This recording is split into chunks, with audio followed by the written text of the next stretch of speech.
Welcome everyone. We're gonna just start showing a quick video before we get started, and then we will get started.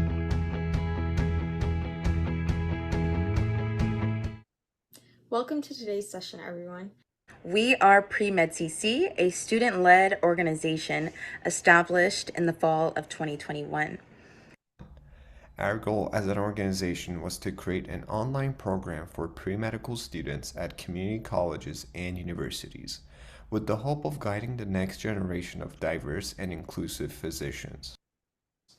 And while we advertise our organization as being for community college students, our events are open to anyone. We realize that finding guidance and mentorship in a pre-med journey can be especially challenging for first-generation pre-med students, people that lack the financial resources, or just those who do not know people in the medical field.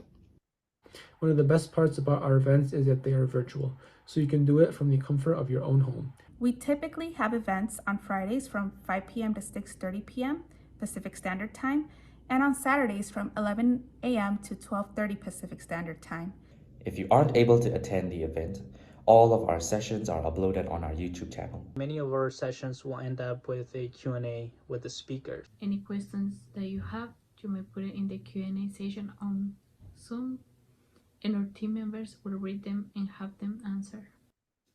After you have attended our event, you can log into our website and complete the quiz, which will contain questions pertaining to our session today. If you score 70% or higher on the quiz, you will be awarded a certificate to show that you attended our session today. If you want to stay connected with the upcoming events or just want to tell your pre-med friends about the preMed CC, you can find us on Facebook, YouTube, Instagram, and TikTok as @preMedCC.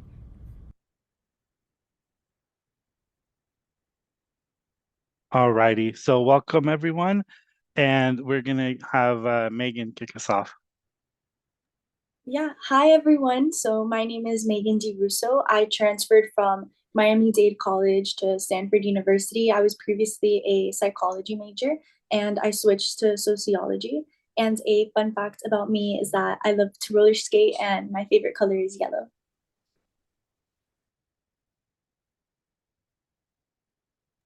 Go ahead.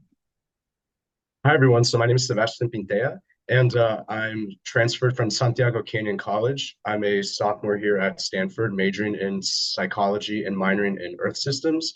I'm currently on the pre-med track right now with my goal hopefully to become a physician.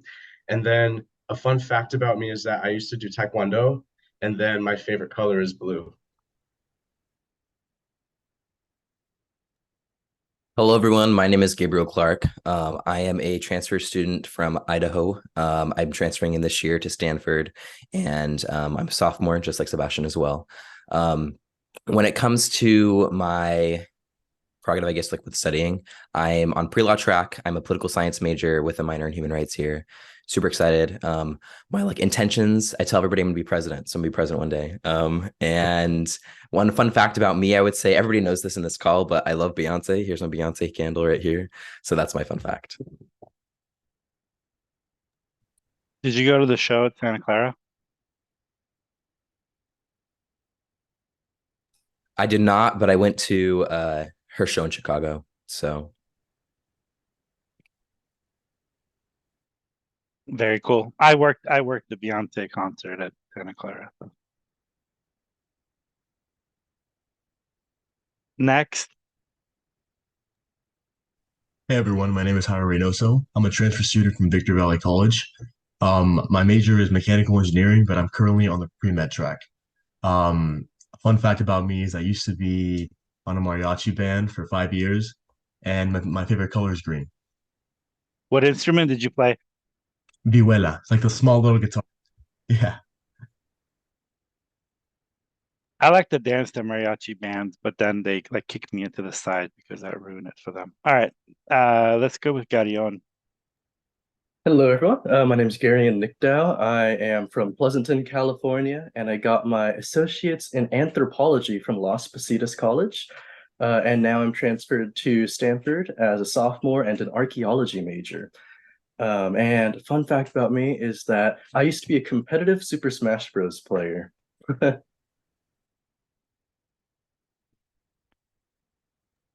Very Okay. cool. Oh, sorry about that. Hey everyone, I'm Dan Sfaro. I'm from a small town in rural Oklahoma. Served 6 years in the Navy and then separated, went back to community college. I transferred it to Stanford as a sophomore, studying international relations and potentially minoring in history. Fun fact about me is I grew up playing baseball my whole life, so that's about it. What position? All over the place. I was a catcher when I was a kid, and then whenever I got like older in high school and stuff, I played shortstop. And what community college did? San Diego Mesa College. Very nice.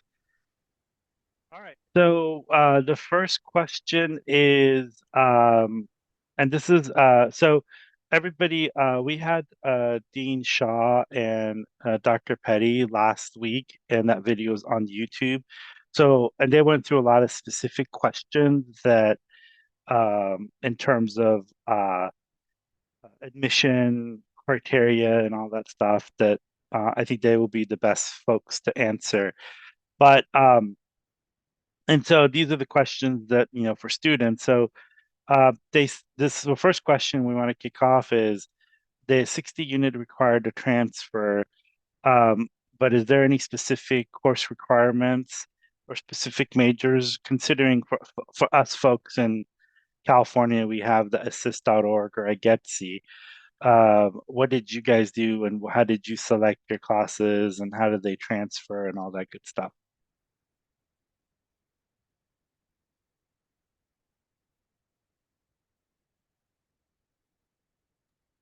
I feel like I can help answer that one. So as you mentioned, with regards to like state schools, there is assist.org, which I recommend every community college student, especially in California, follow that. It's really helpful. But the funny thing about Stanford is that when we get accepted here, we get like a year to declare a major. So we really get accepted without a major. You can do anything really. Um, I can go from like I'm currently studying engineering, but I can switch to any major at Stanford, and really, I guess in that case, you would be taking classes that kind of help demonstrate your interest in your primary major of choice. So there really isn't like a specific like number of classes you have to take, just enough to kind of demonstrate that the field that you demonstrate interest in is something you actually want to do. Yeah, and kind of so with my major, I didn't take too many psych classes at my CC because most of my classes were to fulfill like the pre-med requirements. But what I definitely recommend is to not take a lot of asynchronous online courses, because what happens with Stanford is that out of all the colleges I applied to, Stanford didn't immediately give me like a credit evaluation telling me how many transferred over. We didn't get that until around August, so like 2 to 3 months after. And basically all of my credits transferred over, that, and I was able to transfer the max in. But when you go through the process of declaring your major or wanting to see what classes will count towards your specific major at Stanford, you are going to have to reach out to that department, and then they decide whether your, let's say, psych classes or bio classes will transfer over. And then they're going to need to ask for syllabi and all that. And so that's why it's important that it's preferred if you can take in-person classes, because usually, depending on the department, they're kind of strict with what will transfer over and what will not. So yeah.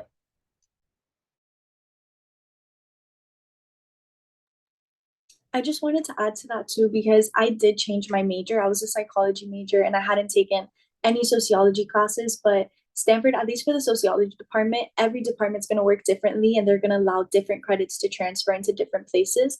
But they put all my psych credits as electives. So I was able to come in with half of my major already completed, not even having taken classes in that major, just completing the rest of the courses that were required in the department at Stanford. So when I was transferring, there was this big rumor that Stanford was really hard on units and credits and being able to transfer that over. But don't worry about that. Once you get in, like Jairo said, you come in as undeclared. They're not going to put you into a major and say, well, this is what you came in with. This is what you have to stick to. You're going to come in with nothing. And then you get to kind of take different classes, experience different things. And then as you get used to the environment, you can start declaring based off what you like. And you could have taken now one class. Obviously, it might take you longer to complete the major, but you could have taken absolutely 0 classes in that specific area and still be able to go into that major, as long as you're able to kind of see where you can fit in your previous major electives in.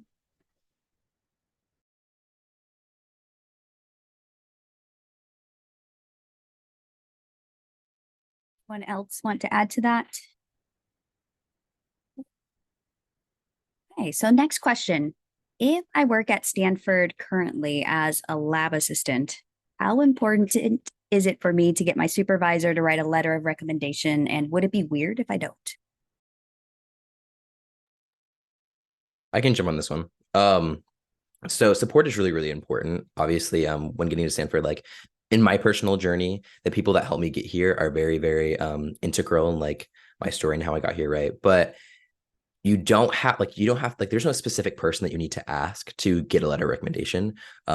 What my advice was and what I was told and what I'll tell you guys is get people who know you best. That's what's going to come through in those applications is if they know you, they know like your strengths. You think they're going to write an amazing letter of recommendation. That's what matters. The title doesn't matter.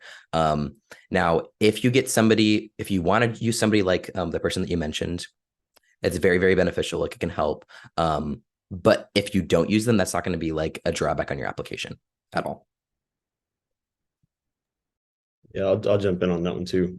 So that community college, one of my biggest takeaways from community college was that the relationships there, it's very easy to build like meaningful relationships with professors. They're very accessible and stuff like that in my experience. So take advantage of that in community college, because the most like my favorite professors, I guess, from community college, the ones that I had like the best relationships with. And I took a few honors classes there. And those, I think that really helped build those relationships, because the honors in our program for honors was very, very intimate. You had to work with the professor directly. And consequently, like a lot of my honors professors ended up writing my like letters of rec. And so just kind of keep that in your back pocket. Like those relationships, whenever it comes to getting letters of rec and stuff like that, they're very useful for that. So Yeah, and to build off of that, like when it comes to like creating those relationships, it can be kind of like intimidating in the beginning if you don't have that experience. But I think that like it's important to remember that like a lot of your professors are like there to support you. And it's really helpful to go to office hours if they offer office hours and really get to know them on a level aside from like them lecturing to an entire class.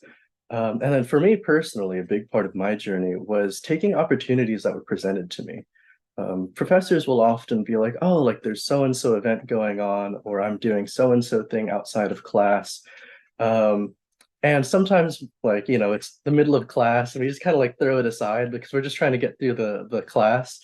But in reality, those kinds of opportunities where like your professors are present also kind of demonstrate that that's something that you actually care about and you're passionate about your education. And that can kind of leave a really good impression and provide that opportunity to create that network and create that relationship with those letters of rec.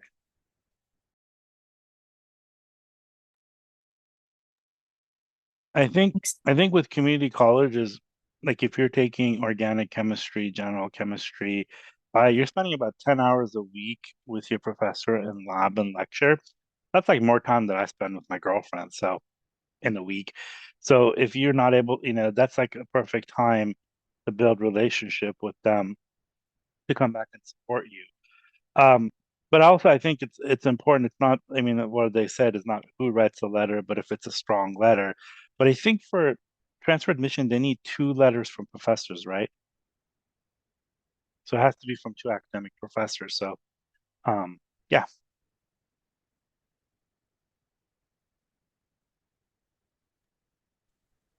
Excellent. So kind of as a follow-up to that, some of you kind of mentioned already, but how can I get research opportunities as a freshman at community college? Any tips or tricks?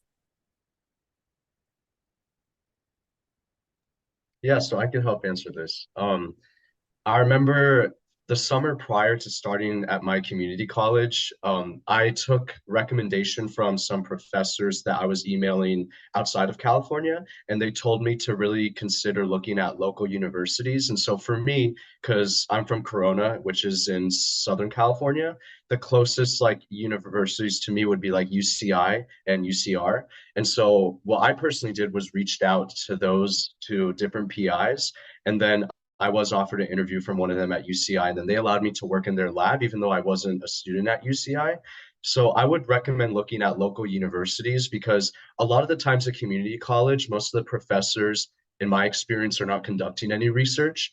And if there are no local universities to you, I would also consider looking at online research. Like maybe there are some PIs that are either in another state that need a research assistant, especially when it comes to like dry lab stuff like coding and whatnot. So I would also look at that as well, and to definitely apply for summer internships. As a community college student, it can be daunting to not even possibly consider that because you may think that you're out of the running because you attend community college. And I could definitely attest to that and say that that's not true at all. So do not feel discouraged. And I had two summer internships during my time at community college that I spent 2 years at. One was at Columbia and one was at UPenn. So it's definitely possible. And none of the people never bat an eye at my background of attending community college. So that's another great way to get experience as well.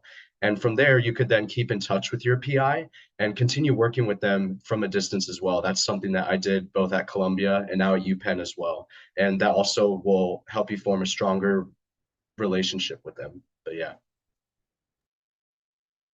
Expanding off that real quick, kind of like as like a side tangent to what Sebastian said, but also like with the research question, I had no research experience at all when I came into Stanford. So I can't really attest to that, but I will attest to Sebastian's point about feeling like you're inadequate as a community college student, especially when like applying to these scholarships or the research opportunities. And I will say like all of you should know, and like especially wherever you transfer to when you do transfer as well, you have a power with the fact that you're from a community college student and you are a community college student. It sets you apart. It makes you different, but in a very, very good way that's unique. And there are a lot of organizations and a lot of groups that want to see more representation of community college students because it is a very like it's like it's almost seemed like niche in like the professional career environment, but in reality, like there are so many community college students, and all of us, as you can see, are all very well rounded. We're just as educated. So use that to your advantage. Like, do not be shy about that and be confident about where you come from and who you are.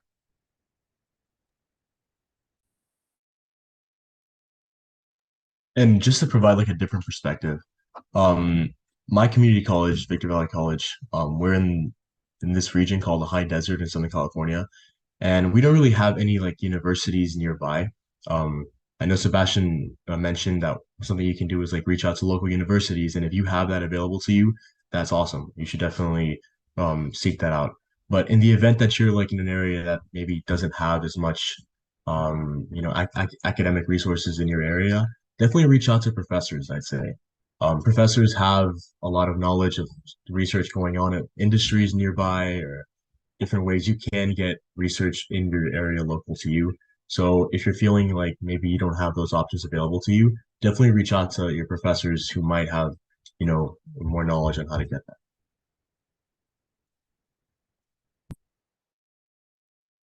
that. Yeah, I would just say that we've done a lot of sessions and brought a lot of programs for summer programs, and some of them, like the NIH, targets community college students, and they give you like $3,000 a month. So for 10 weeks, you get about $8,000 to do research at one of the premier institute, and that program is just for community college students. We've had the director, we've also had HCC, so there's a lot of programs that are open for the summer for community college students, and they pay you.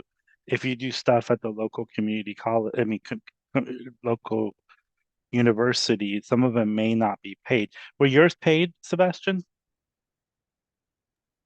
Over the summer, those were paid. My long-term one at UCI was not paid. Yeah. So if you can't, I mean, some of us in the real world have to like pay rent and put food in our stomachs and roof over our heads. So it's really hard to commit 10 hours a week. for something that's so summer is a great way to do it, and then you could parlay it into finding things locally. One thing about I could tell you from the scientific community, everyone knows everyone. So it's a very small world. So if you have um, have one program, you could parlay it into another one. So, but we've done a lot of, I think we've done probably close to 10 sessions in the last 2 years for summer programs and research just for community college students. So, and you just have to go look through our website and our YouTube page. Oh, can I add one last point on this one? Absolutely. So whenever I got out of the military, I took like a work study job on campus at the community college I went to. It was at we had a center called the Transfer Career and Evaluation Center, and so I worked directly with them, and I mean that was really helpful in the whole transfer process to kind of see what at the time I was trying when it first started, I was trying to get into Berkeley. And so I kind of got like a lot of tips from the transfer center on that. But what I learned working there was we had a career center, and their whole mission essentially was to get students involved in like research opportunities and stuff like that. And so a lot of that was getting students to come in and trying to get that information out to students. So if you have any kind of department like that on campus, I would definitely seek that out. Like if there's a career center, I don't, it might be called something different depending on the school that you go to. But those centers, a lot of times they have a lot of internship opportunities and things like that. And the problem that we ran into is just like a lot of students I would talk to on campus didn't know we were there. And so just getting students to come in. So definitely take advantage of that, because if your school has anything comparable to that, there's opportunities there, and they typically know a lot about what's available.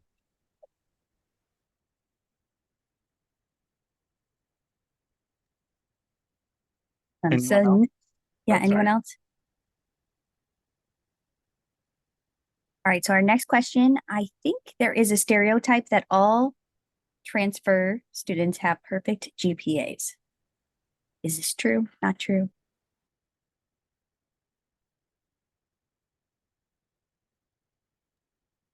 I know that definitely that was not the case for me. Let's see. I think I transferred with a 3.7, but I got a D in one of my classes in my first semester at community college. So, yeah. A D, wow. What class was it? It was welding. At that time, that was right when like the pandemic hit, that I entered community college, and most of my classes were online asynchronous with the exception of welding, because it's a little bit hard to weld over Zoom. So I was showing up to that, but I think there were a lot of difficulties, with the early pandemic. And another kind of factor, admittedly, was I was like, oh, well, I know how to weld now. So I kind of I kind of started slacking off in that class. And that's not to say like, oh, slack off in your classes, but I just want to say like things like that are not like, just like markers that you're not going to succeed. You can still make it. Thank you for sharing that. Yeah. Jumping on that. I think that when it comes to like GPAs, like it's a very arbitrary number. Like I went ahead and I transferred with a 3.97. And I remember when I was in community college, I really, really wanted to get a perfect GPA. Just say that I had a 4.0. But like the number doesn't really matter that much as long as like you show commitment in your classes. I will say if you have like something on your transcript, like Gary has talked about, like where like there's a D or there's something that like might look off in your transcript, make sure that you contextualize that in your application and you talk about why that is, just so they have the context. Like Gary would have said, hey, it was a welding class over Zoom, like X, Y, and Z. And then that way that the admissions officers have the context of why that was the case.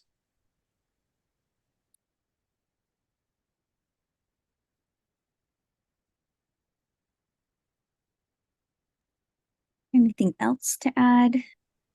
Yeah, I just wanted to say something super quick, but I think a big part of it too is that they look at the growth that you're going through in your development. It's not just going to be that they're looking at that D, or they're going to look at your high school transcript and be like, oh, okay, like this doesn't make sense. It's not supposed to make sense. You're supposed to transition, you're supposed to grow.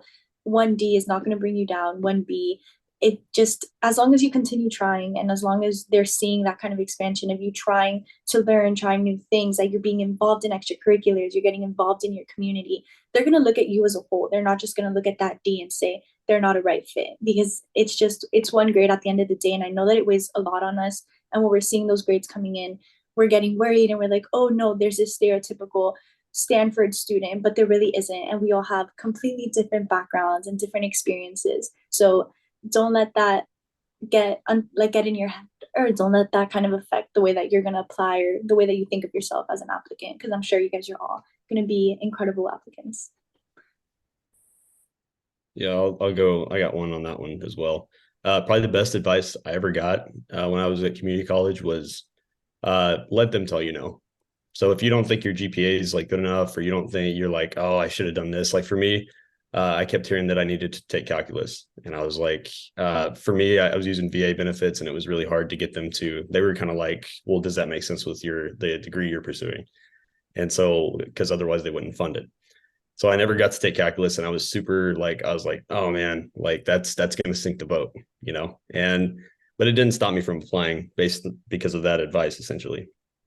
So don't, even if you think like, oh, I didn't quite get like a 4.0, or I didn't, you know, I'm not super stoked about my GPA, or I didn't do enough extracurriculars, or whatever it is. Don't let that stop you from applying. Like still apply. Yeah, no, what Dan said is absolutely right. Tell you no, and 100% of people that don't apply don't get in. So, I mean, that's like a perfect statistics. I mean, if you're a baseball player with 100% batting average, so yeah.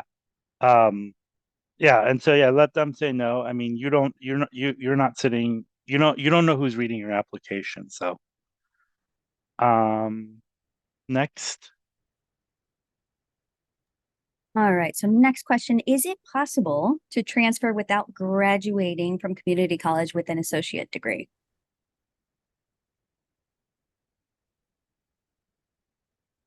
Yes, a couple of my friends did not graduate with an associate's degree, and they were still able to transfer. And they personally transferred to private institutions too, like George Washington University, for example.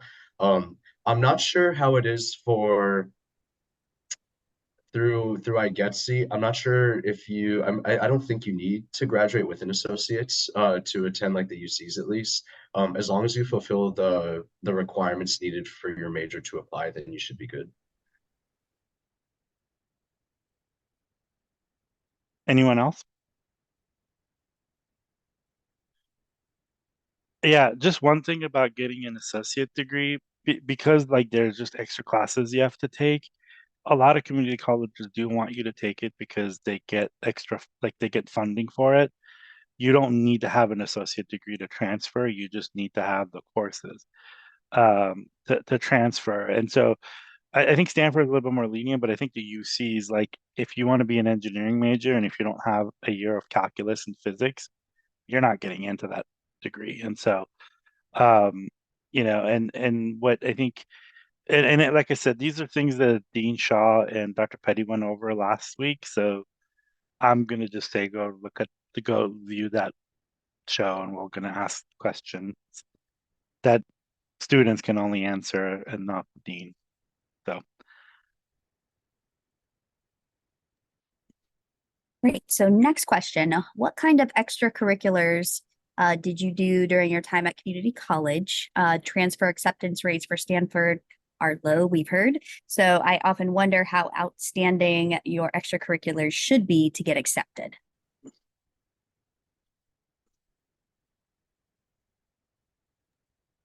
I'll say something really quick about that. Just also focusing on the acceptance rate. You're going to apply to many schools, and you might get into some schools that have very low acceptance rates and get rejected from schools that have very high acceptance rates, or vice versa. So there's no perfect applicant, there's no perfect extracurricular activity, there's no perfect supplemental essay. So just know, I wish that's something someone would have told me. I also expected, like, oh, I started getting all my rejections and then I got into Stanford. And I was like, I expected that rejection from Stanford just because I was seeing the pile of rejections that were coming in beforehand. So don't set your expectations based off any acceptance rate. Like Don said earlier, apply wherever you need to apply, wherever you think you're a good fit, and just see. Don't look at that rate and kind of be turned off by it. But in terms of extracurriculars, I think for me, what I would say is that I'm in criminal justice. I found my passion for that while my community college experience, like during my first year. So I started getting involved with correctional facilities in my area and nonprofits that worked for like educating incarcerated individuals. So just kind of showing that my passion wasn't just on paper, but that it was also like an experience that I was doing already in my community, and that was something I was going to translate over in my experience at Stanford. So just showing kind of that clear cut connection between what you're passionate about. You don't need to know exactly what you're going to do or who you're going to be in the future, but just show that you're already getting involved in something that you really enjoy, and just show that passion for it. And being able to put that in your essays is also extremely helpful. Yeah, Yeah, I jumping think. on what, oh, go ahead, Hiro. Go ahead, Gib. Go for it. Go for Yeah, just to follow up on what Megan said, definitely showing a connection between your interests and what you say you'd like to declare your major for. As I mentioned before, my interests lie somewhere in between the fields of engineering and medicine, and accordingly, I had a few engineering internships. I did some summer internships at the UCLA School of Medicine, and I was able to found a nonprofit in my area that was directly related towards free healthcare resources towards people that are medically underserved. So having a way to demonstrate to these people reading your application that, hey, I actually care about these things, and I've dedicated time and effort and spent my summers and my winters, towards getting experience in these fields. I feel like that's the best way for you to get to convey you're truly interested in it.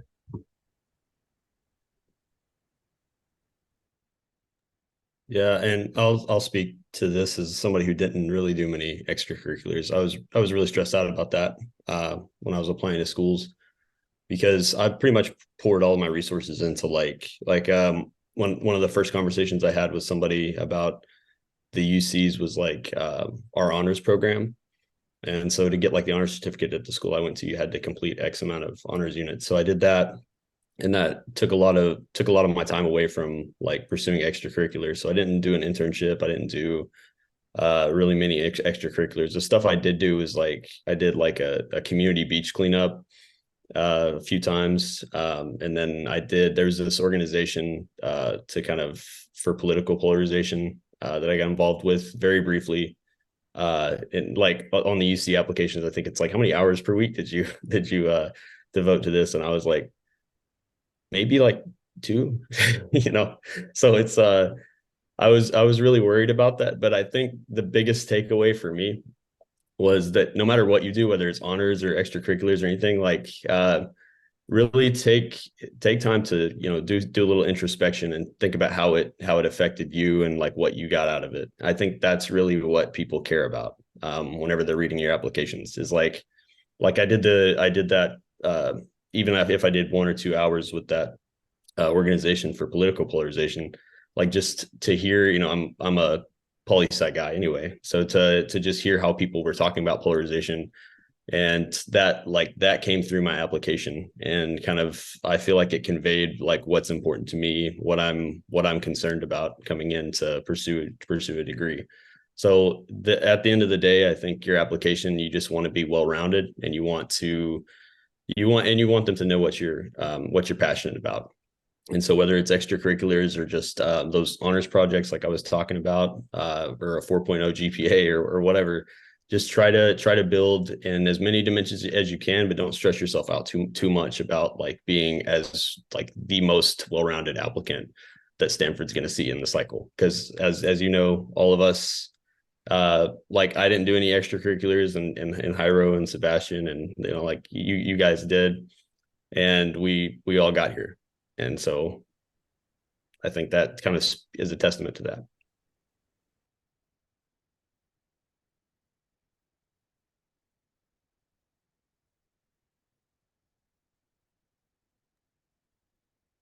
Anything else to add to that one? All right, so next question. Did you take and submit the SAT or ACT? I got this one. So I actually was test optional. So I didn't submit my SAT or ACT scores. And I remember like thinking about this question about a year ago when I decided that I wanted to transfer to put a shot in for these bigger universities. And I took the SAT in high school. I didn't think, like, I was very average in my score. And so I was like, do I want to retake it and put a bunch of time and investment into retaking this course? Or do I want to put that time and investment into other areas of my academic studies that I feel like will be more useful? And I ultimately like sat down and assessed my situation and found out what was best for me. But personally, I feel like the SAT and ACT scores, like Stanford says in their application process, do not, if you don't submit them, they don't have an impact on your application. And if you have a really good score, submit that. But if you think it's going to be a drawback, I wouldn't say you need to submit it. And then I wouldn't, like, honestly, like you do what you want to do, but I would recommend putting your energy into areas where you feel like, if you, like, for example, like what I did is with extracurriculars, my choice was between extracurriculars, putting more time in that, and putting more time into SAT or ACT prep. And I kind of came to the conclusion that outside of my like Stanford acceptance or any school acceptance, where was I going to get more like utilization or like experience, or just what was the net benefit for me? Whether like studying arbitrary material from the SAT and SAT scores, or getting like hands-on experience and connecting in my community. And so do what's best, I would say, like, absent of your admission, because you don't want to regret all that time that you spent to get a perfect ACT score and get rejected anyway, is what I would say.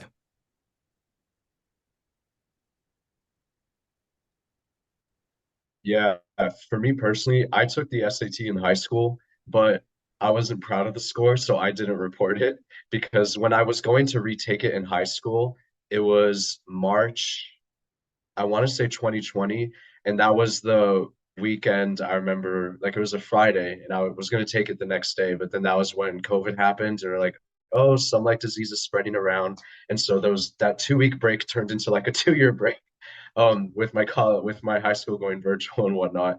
So even though I took it, I decided not to report it, and I also did not want to retake it during community college because I feel like, especially as somebody who applied wanting to be like a junior here, I guess after being 2 years, like, the further you are from being in high school, they don't care about that as much regarding your grades and whatnot.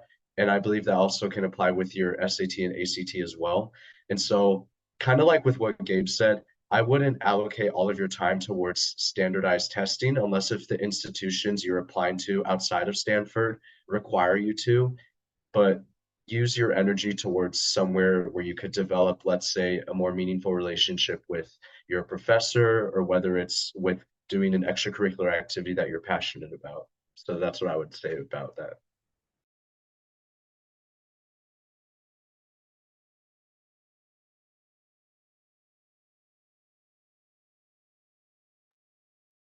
Anything else to add to that one? All right, so this next question is for you, Dance. How has your experience as a veteran and older student at Stanford been? Do you feel like the odd man out? Do you feel discriminated against as a veteran? I heard Stanford is anti-veteran. Definitely not the case. I haven't felt that way. I'm also pretty idealistic, so maybe I'm just naive. That could be part of it.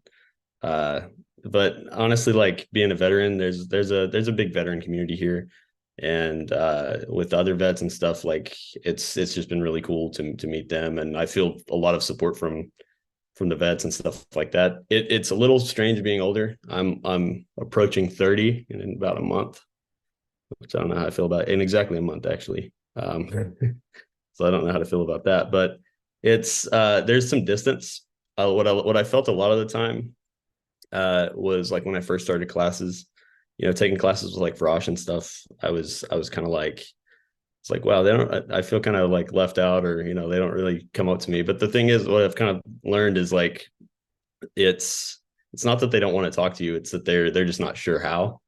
And so whenever you kind of, I feel like I'm pretty approachable. So like over time, going through classes and stuff, you start eventually kind of, uh, you started eventually kind of, like just breaking down those barriers a little bit. And you see people don't really care about your age. They're just, if anything, they're like, for me as a veteran specifically, a lot of people like want to know about that. I don't really think it's, I guess, I don't think it's that interesting, but they do. And they want to know about the experience and like how I got here. And so it's cool. I remember like whenever we were going through orientation, like my first week here, one of the students kind of came up to me, and it was like the sentiment was there, but they were like, I think it's really great what like Stanford's doing for you. And I was like, what do you mean? And so yeah, it's definitely like it's awkward sometimes being like an older student, but it's I wouldn't let that detract you. I mean, my experience here has been amazing so far. And so I really think it's about your perspective. And then on the like, is Stanford anti-veteran? I mean, there might be some students that feel that way, but I personally haven't encountered any of them. So, and if I do, I'm glad to talk to them about it, and share my perspective. If it helps them grow, cool. But if not, that's cool too. So. Yeah, I would just say anybody that's a veteran, if you're applying for internship, transferring, anything like that, um, you had like at 18, 19, you had major responsibilities. Like I had somebody who actually transferred to Stanford. He's like, when I was like 21, I was in charge of the life of, 12 or 15 guys on my unit going through, being shot at or thing exploded. Somebody else was in charge of guided missiles and defense missiles. And so, like, talk about that. Like, being a veteran, you have a lot of life responsibilities at a very early age. And so, I think definitely talk about that and don't shy away and actually, like, push on that because nobody in civilian life has that responsibility being in charge of other people's lives or making sure they get through a mission, following orders and being part of a team. All of those things are like really important. And I would just say if somebody is anti-vet, I personally I can't curse, but that's who you are. And if they're not okay with it, then the four-letter word them. I guess I don't know. Yeah, I want to add something real quick on that one too. Another thing too is for people that aren't really or are anti-vet or whatever, um my experience wasn't like that in the military. Like it's as far as like the perception I feel like with the military is like that we're lean a certain way politically or lean, I don't know, just there are stigmas about it. But like you were saying, it was like a enriching experience for me. I was like in charge of a lot of people when I was in, and so there's a lot of like leadership aspects to it. And so I didn't come out. I'm a pretty like progressive person, and whenever I talk to people, I feel like they're like, wow, I didn't realize that's maybe that stigma is not true. So it's at the end of the day, it's like carving a space for you. Like who are you? Is your identity as a veteran? What does that mean for you? And whatever it means, like own it. That's been my experience. I the military for me, coming from a really like small place, a really like small and homogenous area in America, it made me see, like, I remember when I first joined thinking like, wow, this is like what America really looks like outside of like where I'm from, and Stanford is that too for me. So when I tell people that, I feel like they're like, that maybe not a perspective they hear a lot, but it was my experience. So Yeah, in terms of like people's political leaning and stuff, like at a college campus, you see people from widely as position, but you also have people that have never served in the military that are like very hawkish and it's like, well, that's great. It's okay for you to send other people to war, but like I don't see, but anyways, but the bottom line is like people come in all shapes and sizes, and you could never tell by looking at someone where they are. And yeah, and like I said, goes back to the thing is, somebody doesn't like you, that's their deal. That's not your deal.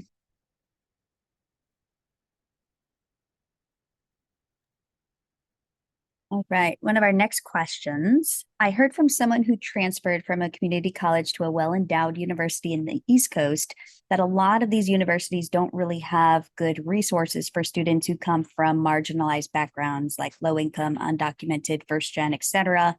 Is this also the case at Stanford?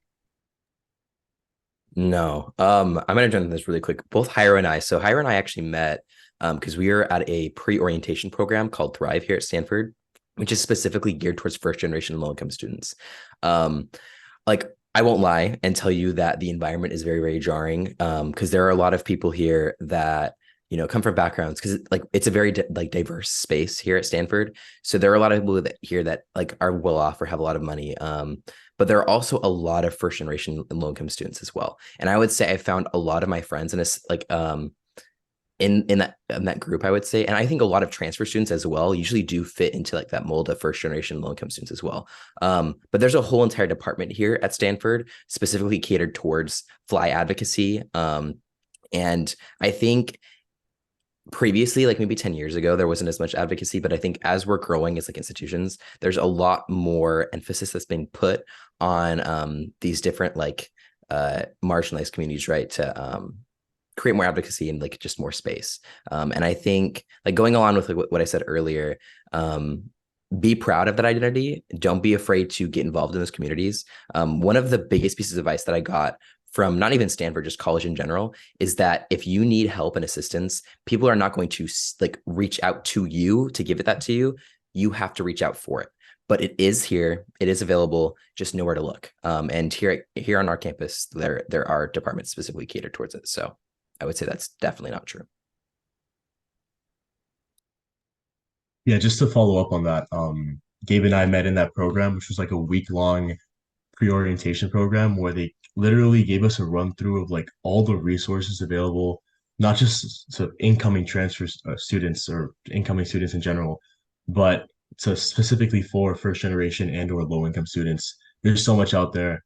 As you mentioned in your question, well endowed schools. Stanford is very well endowed, and there's a lot of resources out there for students. So it's a matter of reaching out to get those. And there's a dedicated office here at Stanford for people of that background to literally reach out and grab all the resources available to them. So there's a big community here for that. And while I can't speak for any of the other schools, Stanford is very friendly towards first generation and low income students.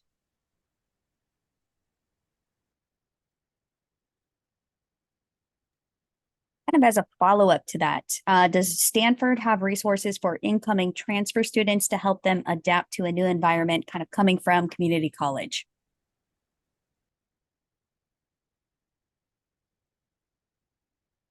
That's a good question. I would say there definitely is. I don't know, like if I'm being completely honest, being a transfer student and adapting to the environment. And I saw there was a question in the chat a little bit earlier about like socially adapting, like all that kind of stuff. It's hard, like it is challenging. And Stanford's doing their best, I would say, or like they try to provide the resources. Again, you kind of have to look out for it. There's a course here that I'm actually in right now. It's called Transfer 101, which helps with kind of getting integrated back into like, or getting integrated into like the big collegiate atmosphere, with providing you resources and things like that. I would say with being a transfer student at whatever institution or university you go to, again, just don't be afraid to ask for help, and to look for help. And your best resources are the people that you're going to be interacting with like very frequently. So the transfers here at Stanford, who was on I think last week, Alice Petty, who's an undergraduate advisor, if you have any problems, issues, voice that to her or voice that to your advisors, and they will connect you and figure out what you can do to help with your transfer process, I would say. Yeah, and I think just to follow up on the thing. I think Dean Shaw specifically went over what is the cutoff if you or your family make less than X amount, you don't pay anything and you don't take any loans. I don't know the number. You guys may know the number, but I don't recall it. It was something really high that I don't meet, so I wasn't paying attention. But I don't know if any of you know what that I is. think I want to say it's like if it's under 150, I think they definitely cover tuition, and then room and board is kind of on a scale.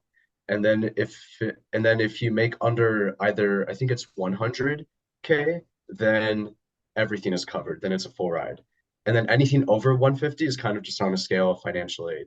And then even though I personally don't come from a first gen low income background, I mean, one of my parents did not go to college and immigrated here. But the financial aid was just amazing, and which was great here. One thing that's definitely interesting with coming to Stanford, kind of like with what we talked about in terms of the diversity of like the students here, is that like, there's like a billionaire in like one of my classes, and it's just interesting. And like there's some people who are like sons of daughters of like, presidents of like Apple, Google, all that stuff that like even live in our dorm and other places. And so that's something I think is just very interesting with coming here to Stanford, because like everyone's like now at the same level in that regards. But I haven't had any bad experiences with like, coming off like with people coming off as very classist here. But there have been some conversations though where you could tell people are kind of tone deaf in terms of like their experiences and their backgrounds, and that not translating to, let's say to somebody who's first gen and low income. But yeah. With like all that in mind, on top of those like institutional support systems, I find that like my peers are also incredibly helpful for getting through things. I know that like in this talk alone, like my fellow panelists have brought up things that I didn't know existed actually, and I'm like, oh wow, now I know. Now I can use that resource. So there are a lot of resources out there from Stanford, but also it's like the with our year, our transfer cohort is like pretty tight knit. I think we all get along really well. And I think that like we're all kind of here to support each other. We let each other know when there's certain opportunities available, or if we're having trouble adjusting to a certain issue, maybe it's a social issue, like a social adjustment to campus, or even like adjusting to the quarter system pace. I know that's like a huge sentiment that a lot of us were sharing after coming from the semester system into the quarter system. But it's really nice to be a transfer student and have this group of other transfer students who all kind of like, we're all diverse, but we all have that shared experience of coming in here at the same time with kind of that background in community college or just a different institution. And I think, yeah, your peers are really great people to lean on.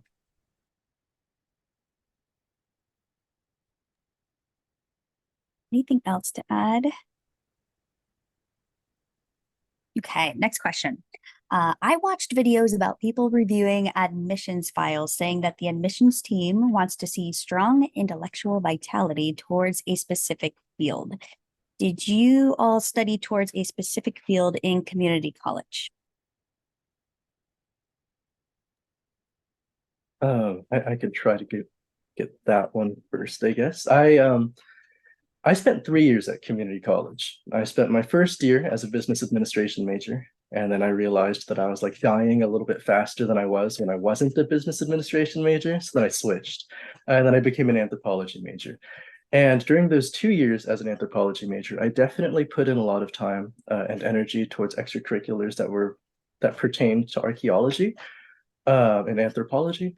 But I also had a little bit of time and energy put towards things that didn't seem immediately connected. I was also doing some like climate research nearby, a lot of work with drones and things like that. And with that in mind, I just kind of want to like do a really quick side thing where it's like, this application is one of the times in your life where you're fully in charge of the narrative of yourself that you're presenting. This is your time to actually own your identity and express your identity and tell people who you are. So when it comes to things like intellectual vitality and stuff, where it's like where, these are kind of features that we think that like Stanford wants. It's kind of on us as the applicants to craft our application in a way that demonstrates the best attributes of ourselves. Those are things that like, you can say, like, if you have these disconnected extracurriculars like I did, some people might interpret that as like a lack of direction. They might be like, oh, like he doesn't have a focus because he's doing all these different things. But the application is your time to be like, no, that actually demonstrates like roundedness and things like that. Yeah, and I'll jump in on this one too. So like my trajectory when whenever I graduated high school, I went to a community college in Oklahoma and studied journalism, and then ran into some financial issues. So ended up joining the military, did electronics in the military, and then towards the end of my military service, I got in like this computer programming cohort.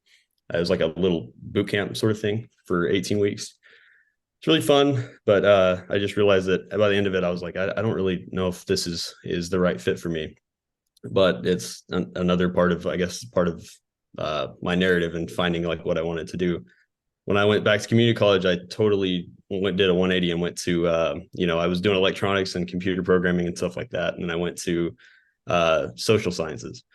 And so whenever I sat down with the application, I was like, when I put all that stuff on the table, I was like, this looks like a guy that couldn't make up his mind, and I was kind of worried about that. But as you definitely think about how all of those things pour into your life, and for me, it helped figure out what I want to do.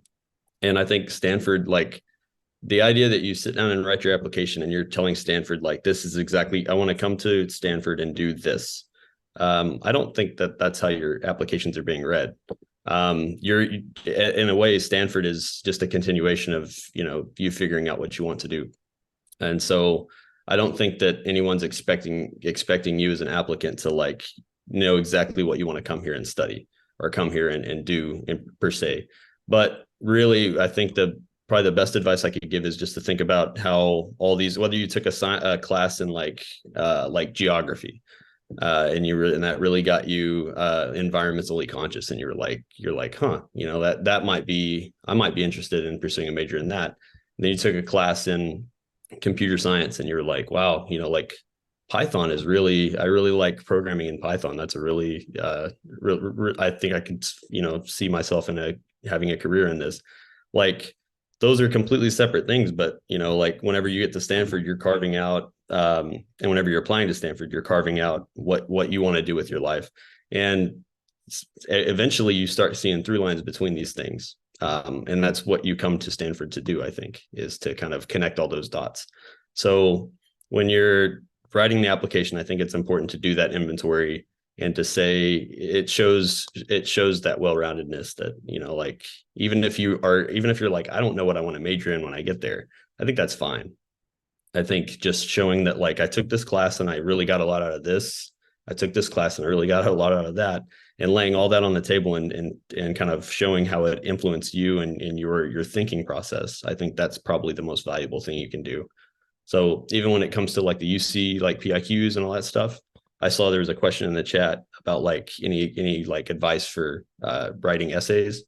That I think that whenever you're writing your essay, think about like your values and like what's most important to you in your life.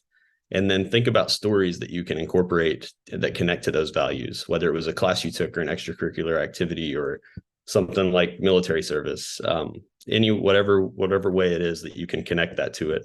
I think that would probably be the most valuable thing for me to put out there as far as essay writing.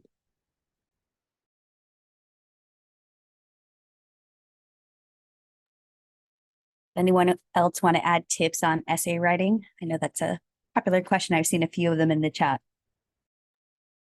Yeah, so I would like to say something about getting your essay checked. I think it's so important to get it checked, but make sure that you don't lose yourself along the way. That it's subconsciously, a lot of people will input their own voices and their own way of writing, their own way of speaking into your essay. And it's amazing to get those different types of that different type of feedback, but be very careful that by the end of when you get to that final draft, you have to make sure that it sounds like you and that you feel comfortable saying that this is who you are.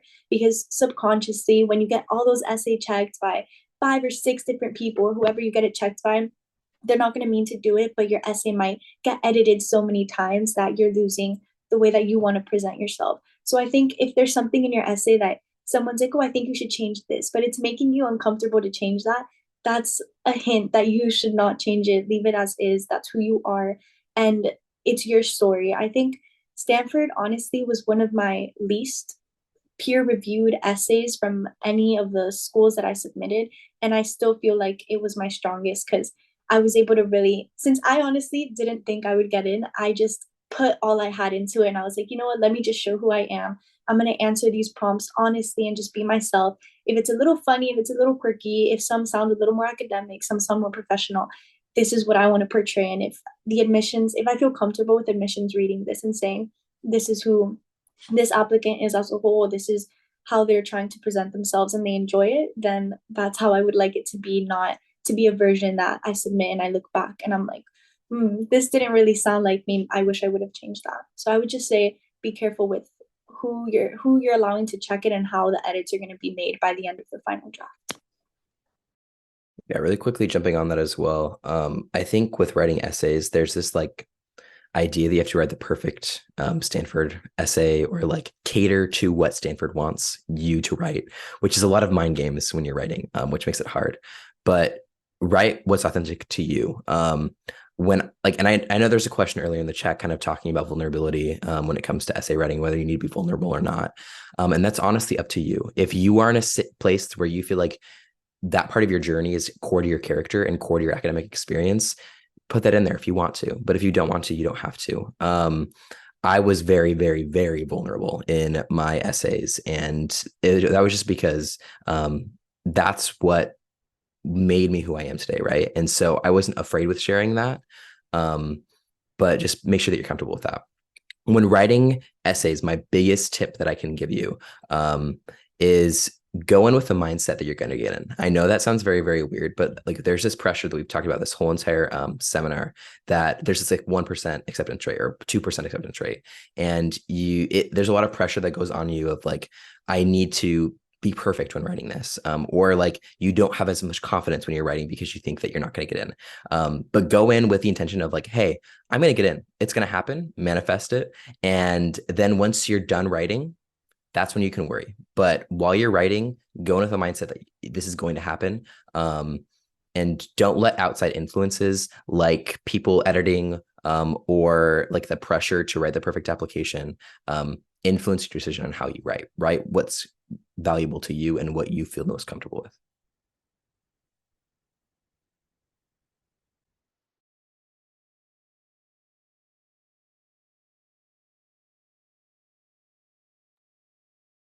Anything else to add on the essay front? All right, next question. Aside from perfect academic performance, what else do you think is needed to be admitted as a transfer student? I know we talked a little bit about extracurriculars, but how does that all kind of fit together? I would say what helped me in my application was kind of having a theme. And it's one of those things that's always easier said than done. And and some of y'all have probably heard of people say, oh, your application has to have a theme. And like for you, that can be whatever it wants to be. And it varies. For me, I changed my theme based on the school I applied to, based on the essays they asked. So like for a majority of my schools, I wanted to kind of theme my application around sustainability or mental health or something that was like a mixture of that, because outside of medicine, I have other interests. And so what I would recommend is that even if you feel like your extracurriculars don't align with whatever theme that you are going for, you could pick the core values or things you've learned from those extracurriculars and still connect that and still talk about that. At the same time, you also don't want to write all of your essays, because Stanford has like a good amount of essays, and some for other schools as well. And so you don't want to write every single essay about, let's say, my passion for sustainability and whatnot. Don't be afraid to show kind of different parts about yourself, kind of like what we talked about earlier in regards to essays. And if you, but that will also give you time to reflect and feel like, wow, this is what I'm interested in. So maybe I should do extracurriculars that also kind of follow that theme, I guess you could say. And that's more so for people that just entered community college and they're trying to, let's say, strategize, but also enjoy their experience and making sure they're choosing activities that are meaningful for them. Because at least in high school, I had a problem with doing a little bit of everything because everybody's like, oh, you have to do FBLA, you have to do Key Club, you have to do NHS because it looks great on college apps. And in my opinion, it doesn't look that great unless if you actually do something in them or if you go really high in like a leadership position and make a meaningful difference. But if you're not interested in that, it's going to show in your application. So really prioritize your time because we could get lost in all that. For those of you that are familiar with the infamous transfer to top 25 Reddit, you'll see people on there all the time saying like, oh, chance me. I have a startup that raised like 350K. I have this GPA. What are my chances? Like all that stuff. Like, do not look at that. Just ignore it. Okay. Do your own thing. Do not do a startup if that's not what you're interested in. So that's the overall story is connect things together in your whole application through your essays, and that will really help you stand out. Yeah, I would say don't read about keyboard warriors because people post a lot of stuff on there that totally left field. I would just say this though on your essays, use your transfer center because those people read a few thousand essays a year and they're really good at helping you. They may dissuade you to apply to like top schools and whatever, and just kind of like let it in one ear and out the other one because that's just what they do. Um, but they could help you with that. But also, whatever you do, do not use like Chat GPT or any of those things because now I know the Common App has a detector on it, and people run their own detectors as well. Each schools run their own detectors, um, and so you just don't want them to ever question that. So just and I think Dean Shaw went over that last week.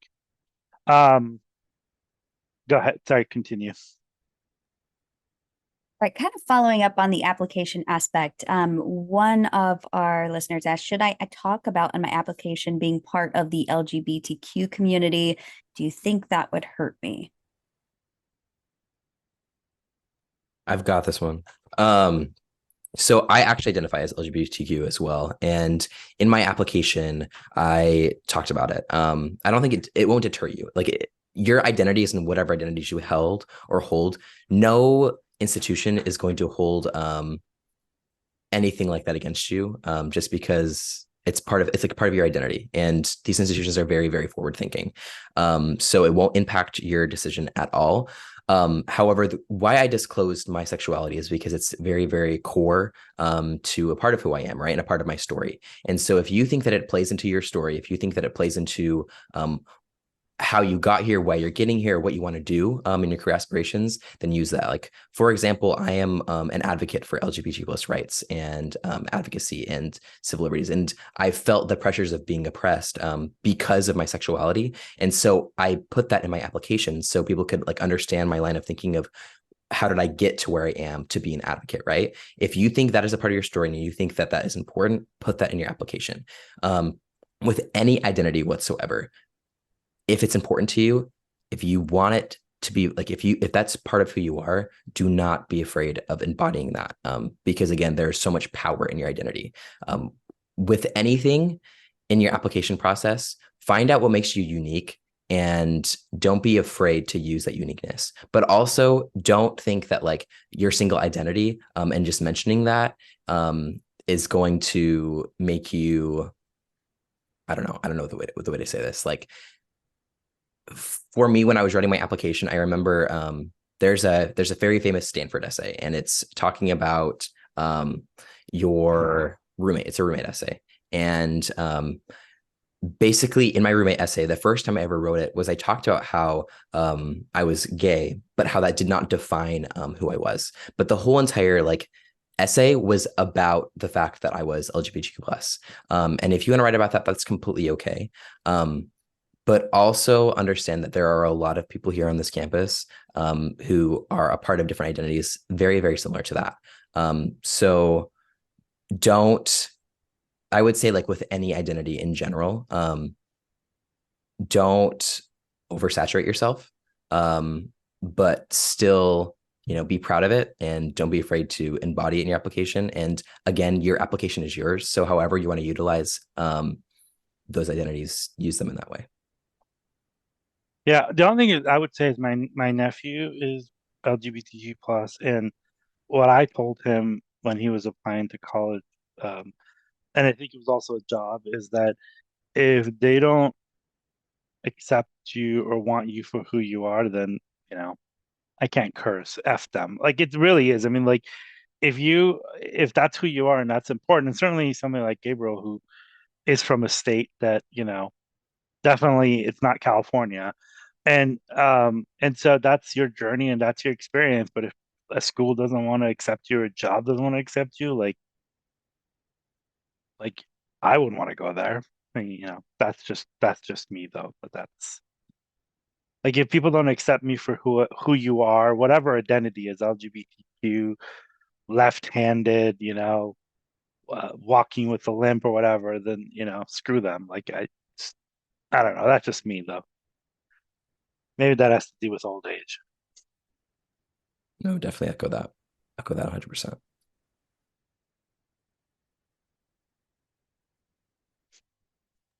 All right. Next question. Did you take many honors and advanced classes before transferring? And again, more questions about extracurricular activities. I feel like I can help answer that one. At my community college, there really isn't that many honors classes that are offered. So me personally, I took maybe like one honors English class, and that was it. Like it wasn't even enough to make me like be considered an honors student. So really, I didn't really take any honors classes, and that really didn't affect me. Still having a way to convey that you can succeed academically, that's conveyed through your extracurriculars, your GPA, and having an honors background helps with that, but it's not required. Going along with that, I didn't have any accessibility to honors classes as well. My institution that I went to had been a community college for 2 years by the time that I enrolled. So there was really not a lot of programs like that had started up yet. If you do have programs and honors programs, I mean, it's never a detriment, I think, to get involved in those programs, especially if you have an interest in those programs. But again, don't get involved in honors court like programs if you're doing it for the sake of getting involved, so because it looks good on applications. Also, along with that, kind of talking about extracurriculars and your essay portions as well. And even going back to like Sebastian's theme about like theming your application, I think you want to make sure that you utilize all the space in your application and weave your different parts of your application together. When it comes to extracurriculars, when it comes to honors, when it comes to anything like an accessibility, make sure that in your essays you provide context about like why you've done things, right? So like if you do extracurriculars and you feel like you haven't been able to, like, let's say like join a nonprofit or do research, and that's because you don't have accessibility to that research, explain that in your essays, explain that in where there's additional context or information where you can provide that. Same thing when it comes to honors programs or honors classes. Like if you feel like you haven't, that the fact that you don't have an honors class is detrimental to your application, which it usually isn't, because I mean, like look at Hiro and I, but if you feel like that's very important to note in your application, note that in your application and utilize that space in your essays. Like the different parts of your application are not like completely like different from each other, if that makes sense. Like they weave together, so you can talk about your extracurriculars in your essays and touch them. Like you can be like, you can mention your extracurriculars and say, this is why I did X, Y, and Z, things like that. Yeah, the only thing is, oh, sorry, go ahead. Oh, my bad. I was gonna just add one thing here real quick. So another thing too is like with we had like an honors track. Basically, when I got out of the military, I sat down with an advisor and I was looking at the UCs. So I was looking at like Berkeley and UCLA, and I was like, what do they care about? And UCLA, I think they were more, from what I heard back then. I don't know if this is true, so don't quote me on this, but what I got out of it was that the UCLA really cared about honors program. Like if you completed an honors program, that was part of like their TAP or something, or tag program or whatever. And so I really went after honors. But in doing that, and then whenever I talked to a Berkeley rep, they were like, "Oh, it's more I mean, Berkeley cares more about like extracurriculars." At least that was what I got out of it. So when I took the honors classes, it was I took that, like I was kind of like like, okay, whatever I have to do to get into these schools. And I started taking the honors classes. I took like maybe 2 or 3 of them, and the workload was a lot more rigorous than anything like the curriculum that anyone else was taking, right? Like I was, a lot of the times I was like the only honors student in the class, or the only student taking it for honors. So that entailed like writing like 3 more essays than everyone else wrote, or doing this extra research that we weren't really covering in class. And at first it was a little cumbersome, but I just kind of had the attitude like, oh, this is what I have to do. So I got like 2 or 3 in, and I met this other veteran student. He just got accepted into UCLA, and I was still like a year out. And I was kind of telling him about like what I was doing, and he's like, "Yeah, I didn't do any of that. I didn't do honors. Like, what are you doing? He's kind of like, that's stupid. Like, why are you doing honors? That's unnecessary. Like, I didn't do honors and I got in." And so I remember going home and I was kind of frustrated. Like, I was like, "Oh, I've been putting all this like work in for, making it really hard for myself for nothing." But then I really thought about it, and I was like, if I'm going to go to one of these schools, like I want to be as best prepared as I can. And these honors classes have really pushed me beyond my limits. And so I kept doing them. Like I enrolled in 2 more after that, knowing full well that like it didn't really, for him, it didn't impact his application, having not done them. But for me, it was like I was getting a lot out of the courses by adding an honors component to it. And so I kept enrolling in it. So I guess like in terms of somebody asked in the chat earlier about like academic rigor, do you feel like you've been prepared? You're doing like community college, I think is a space for you to get as much out of it as you want to.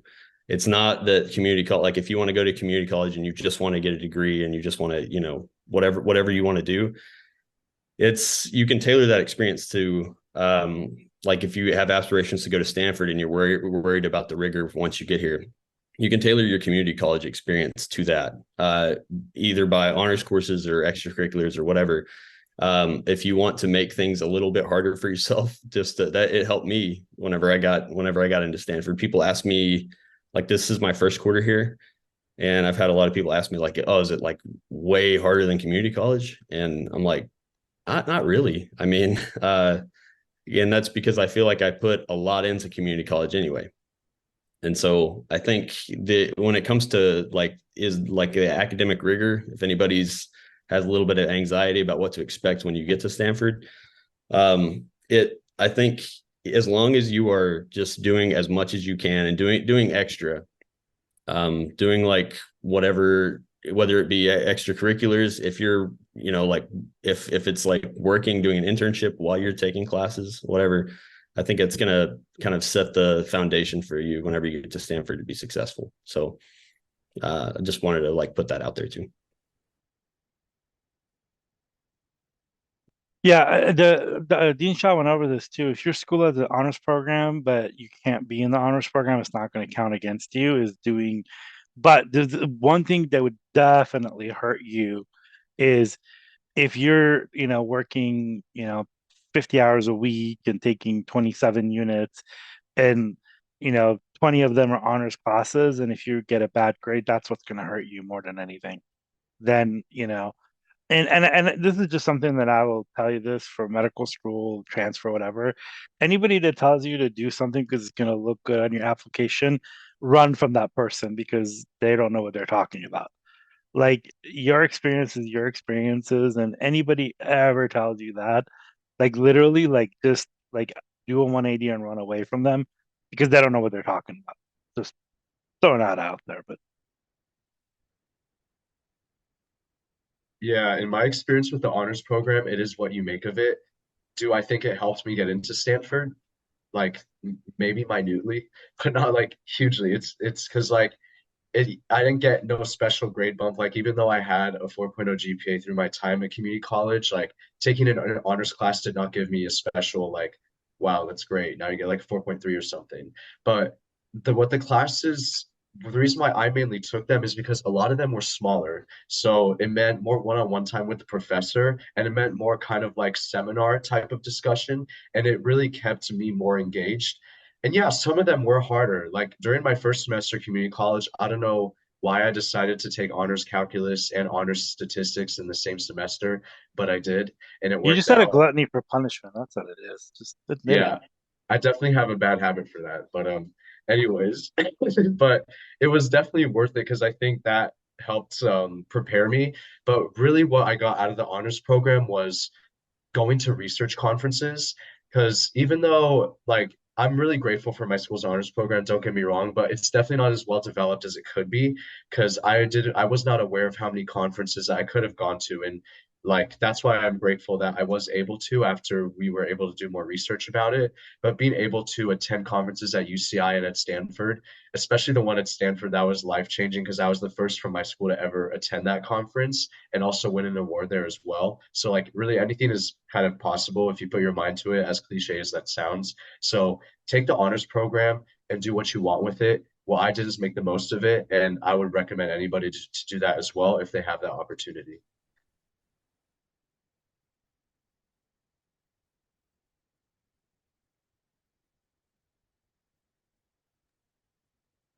Right. Next question. For the recommendation letters, should you choose subjects for certain professors to write from? Does Stanford prefer math or English professors? Any insight? Ooh, yes, I would love to talk about this. So even though I'm a psychology major applied here at Stanford, none of the associate's degrees I got were in psychology, by the way, just to preface that, and that didn't hurt my application at all. Kind of ironic, but so I treated this my strategy. I treated it as if I was applying to medical school, where personally I wanted to get somebody that was a STEM professor and somebody that was humanities. I didn't get anybody to my major. So when I applied, I asked my cellular and molecular biology professor and then my honors literature professor, two very different perspectives of what they could show about me. And so that's kind of my take on it as well. And then who you ask kind of outside of that is up to you. But I definitely recommend asking people that don't ask people like, even if they may have a name to them or they're very prestigious in one industry, if they don't know you that well, then in my opinion, it's not worth it. So I also asked my leadership advisor because she could talk about kind of the leadership parts of me as well that my professors maybe couldn't. As well as then I asked like my PI from Columbia to write me a letter of rec to also kind of highlight, the research aspect and whatnot. So I kind of strategically did it where each person I asked could tell a different part of me. So definitely be mindful of that when depending on who you're asking. Now, personally, I would recommend getting somebody in humanities and somebody in STEM. That's my opinion. My anyone else might think differently, but I think that's what just helped give a more well-rounded part of my application. Yeah, I think like just to reiterate, it's just the fact of like you want to, at least from my personal experience, choose people and recommenders that know you the best. Like that's just the best way to go about it. And honestly, I chose my recommenders. I chose two. I had my political science faculty member write it for me, and then I had my sociology department had to write it for me as well. And so, and that wasn't a deterrent for me either. And I that being said, I did go in with the intention of majoring in political science. So that might have helped with choosing who my recommenders were. But honestly, like if you're deciding between somebody who's in STEM or somebody who's in the same like somewhat field or like humanities or like division and they know you more, and the school that you're applying to doesn't have restrictions on like you have to get from different departments, I would say go with a person that knows you better because you're going to get the better application or a better recommendation. Just in my personal experience from somebody that knows you better. I want to include a really tangential detail for if there's any veterans on the call, but I remember one of my recommendations came from my commanding officer, and I was really like nervous about reaching out and making that contact, because the military, this like really hierarchical structure, you're like not supposed to talk to your commanding officer, all that stuff. So don't be afraid to do that, especially that's and kind of going off that, like at places like Stanford, whenever you're a veteran, you have this like kind of thing about how like, oh, this person's really important. There's you have this kind of chain of command hierarchy like ingrained in you. Don't let that's kind of, if you're a veteran, it's kind of behind you now. So like feel free to reach out to your commanding officers. In fact, my old CO was like, I think he was probably the most excited out of anyone to write a letter of rec for me. He was stoked about that. He was the most interactive. He, like, whenever I got into Stanford, I messaged him on Facebook and told him, and he was like my biggest fan, So don't be afraid to reach out to your CO if you're a vet.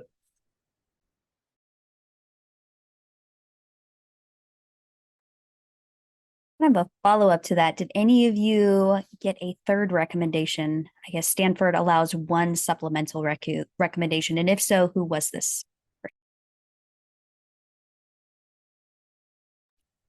I did a third recommendation letter from a professional inside the nonprofit that I worked for. So I did 2 faculty, and then my third was someone that I actually worked with, like in a professional setting, not an academic. The reason why I really wanted that letter and I thought it was going to be extremely helpful is because I was working inside of like the different correctional facilities in South Florida, and she was my director. And so I wanted her to vouch for my passion and show that it wasn't also just I'm talking about it in my application, but I want someone to kind of be a supporter and say, no, like Megan is working in these are the different projects that she's done that are not mentioned in the application. This is how she's portrayed herself as a volunteer, as an intern. And so I wanted to balance out like that academic versus those professional aspirations. So I think if you do have someone that you've worked with in a not inside the classroom setting, maybe it'd be helpful for them to be able to talk about you outside of what it's like to be in academia as a student.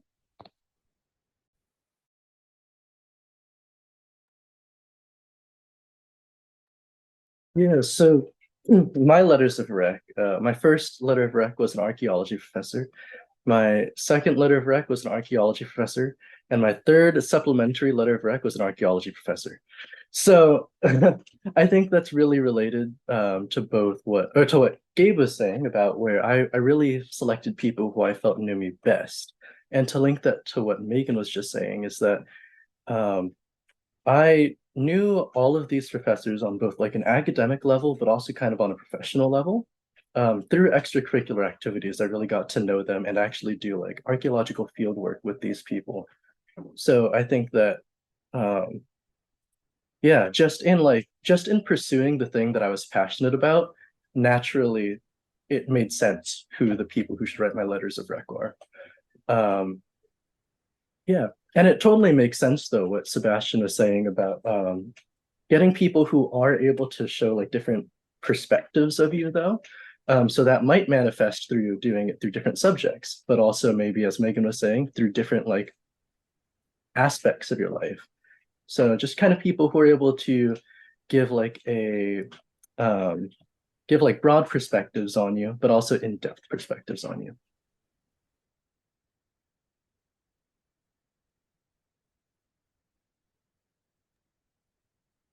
Great, and I know we're close on time, but here we go. What does the housing situation at Stanford look like?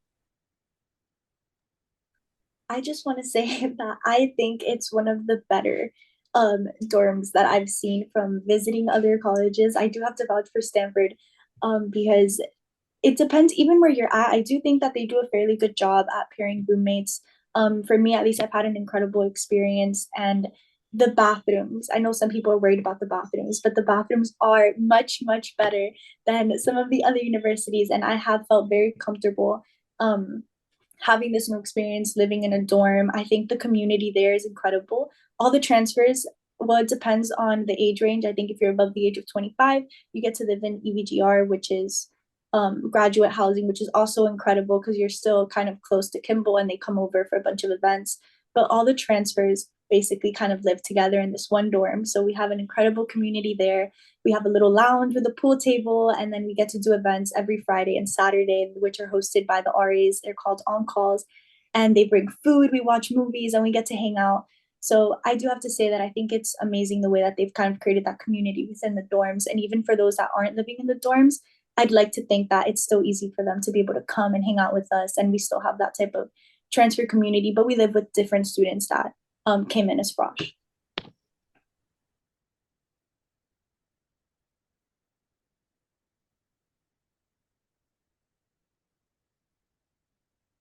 Dan, do you want to talk about that too, as well as a non-trad student?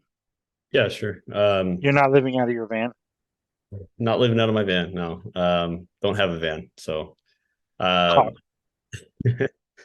Megan was saying about the EVGR, that's where I'm at right now. And so it's been nice. Like it is kind of I am envious, I must say, about Kimball.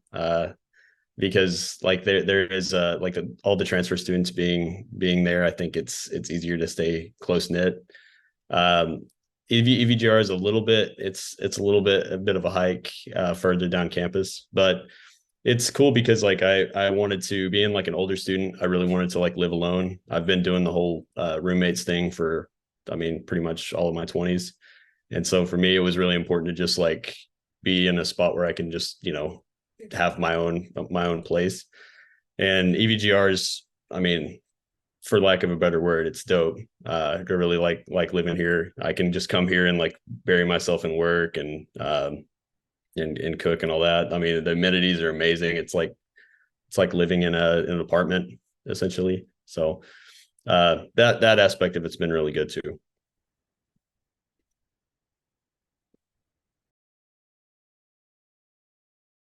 Yeah, as transfers, Stanford really, I think, treats us well in terms of dorming too. Because with Kimball, for those of you that are curious about like the layout, because Kimball, if you get accepted as a transfer, there's a high chance that you will have a double-double situation. So what that is that like you have a roommate. I know Gabe is not in that situation, but or like Hyro as well. But basically like you have a roommate, but they have their own room next door to you. And so like they basically enter through a door that both of you guys are connected by to get to exit. It's really hard to describe. It's really simple in reality, but basically you have your own space and your roommate as well. And so that's why they also just have a very good environment here with the way they treat, and they have on calls like twice a week every week. And on calls are basically events where you could like go downstairs in the lounge and like they do different things, whether it's making cookies, making a succulent, which I have one in my room. It was a really fun on call. And there's so many things like the RAs, they really do care about us, and I really appreciate them helping us acclimate with that transition. And so if you're worried about that with dorming here, like I think that you'll be treated well as a transfer student. Yeah, just to add on to that, even if you get like myself and Gabe, even if you get a one room double, one room and two people in it, um, they're much larger than the one room doubles that like freshmen, for example, get. So we really do get treated really well. And some of us on this panel also have singles, so there's that as well. You can get lucky enough to get a single. It's Sebastian. It's just Sebastian. Crazy statement. Sebastian's just fly. That's what you think. That's why I mean, it's either that or somehow in my roommate application that like they thought I was just incompatible with nobody, so they just gave me a single and ran with it. Yeah, they decided that you're a pain in the ass, so they don't want you to put you on with anyone. There's a couple more questions that we could ask, but I think for your time, I don't want to hold anyone over. So a lot of these questions, Dean Shaw went over it, and I think it's just really appropriate for you to like watch that video because you're asking them questions that they really can't answer. They could only speak from their own experience and not Stanford policy. So I've put a lot of that link in there, and I know some people have been upset about it, but it's kind of like, sorry. Please watch that video. I would say the two questions I'm going to ask, and I'm going to ask every single one of you to answer this. How has your experience been so far, the last, what, 10 weeks, 12 weeks that you've been at Stanford so far? As transfer students, how has it been? What did you anticipate? What surprised you?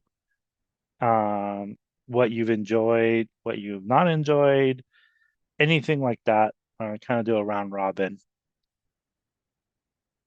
And we start with Megan because she's the smartest of you all. So So I do have to say, I try my best to take it day by day. Like you have to find beauty in everything. If no matter where you go, even if it's not Stanford, you're going to be somewhere incredible with incredible opportunities and incredible resources. Just even when you're walking, I get to bike around campus, which I think is like, I think that's the best part of my day every day. So just like taking advantage of those little things. Campus is beautiful. The professors are so incredible and they're so inclined to work with transfers. So definitely take advantage of that. I mean, if especially if you're into or if you're looking to do like an honors thesis or research, whoever your advisor is going to be, if you tell them you're a transfer, it does give you like a little kick, so they will be more inclined to kind of take you on and give you more resources and kind of help you out more. And they're very impressed by transfers, so use it to your advantage. You're waitlisted to a class. If there's anything you want to get into, just kind of slide it in there. But I do think that Stanford has been an incredible journey. I mean, it's new, it's away from home, and you do have to kind of get used to the new environment, but you're going to be surrounded by amazing people. I mean, I know everyone on this panel, and they're all incredible peers, and they're incredible people to hang out with and engage. And so just take advantage of the little moments and make sure that you make those important connections and that you're doing it for the sake of like your growth and your development. Go in with no expectations because you have no idea what's going to come, but just make sure that you go in with a positive mind and just open to whatever is going to happen and get involved in extracurriculars and meet people that aren't just transfers. I do think that's going to be one of the hardest parts, just getting into the Stanford community that is not the transfer community. We are coming in as juniors, people already have their groups, and it's perfectly fine to have my group of friends, I would say, are all transfers. And I mean, most of them are on this panel, but it is nice to have people in the classroom and to be able to go get a coffee or go to lunch with people that have different experiences and maybe have different resources that they've already learned about during the 2 years that you were at a different college.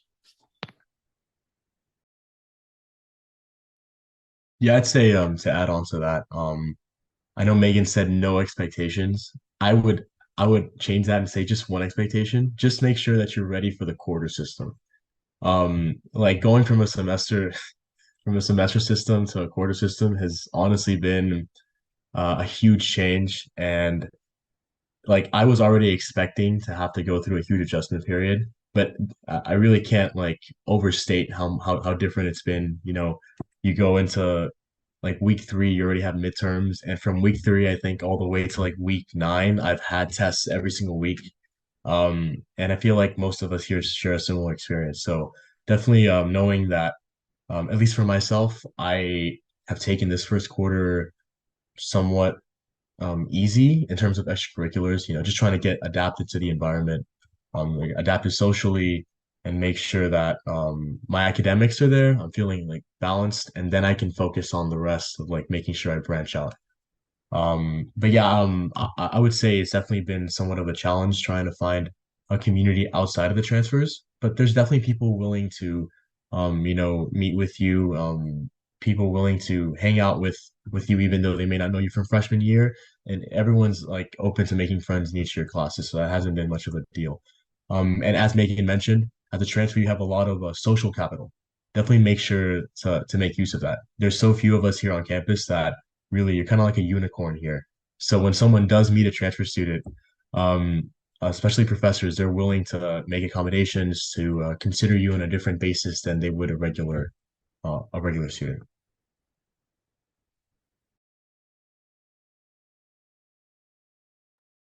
Yeah, with my experience at Stanford, it was definitely a surprising one. In like a good way, of course, but there were definitely some challenges I didn't anticipate as much as I was expecting.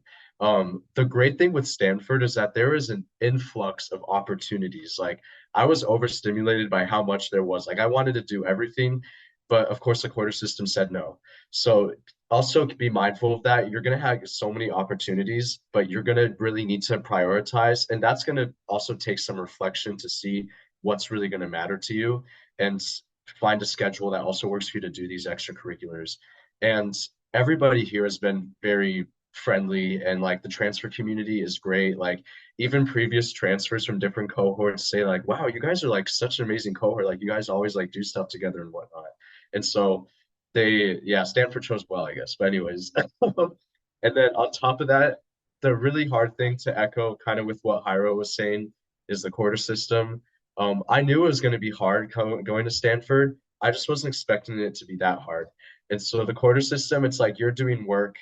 It depends on your major, of course, but I'm doing work like every single day on something.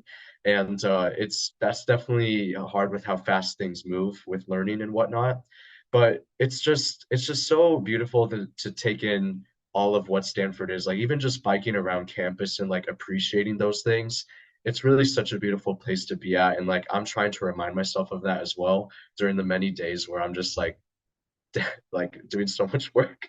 And yeah, and kind of similarly to what Hyro was also talking about with all the like being a transfer student, as Alice always tells us, like pull the transfer card, like do not be afraid to tell, like it helps so much. Like even when I'm talking with my professors, like they're just very curious to hear with my story, and they're more empathetic towards me, especially my like physics professor when I'm telling her and she's wondering how the transition is and whatnot. Like even though she hasn't changed my like midterm grade, she's still very like empathetic and whatnot to me and wants to work with me, which I really appreciate. So people here, they want to support you. Even though it can be very difficult, and I've gotten close with also like people outside of the transfer community as well, and even with like faculty members. Like I'm working with like a physician right now, and she like drives me to events, and she calls me like her like adopted son or whatever, and she's like really cool. So people here, they want to help you. But yeah, it's been a great experience.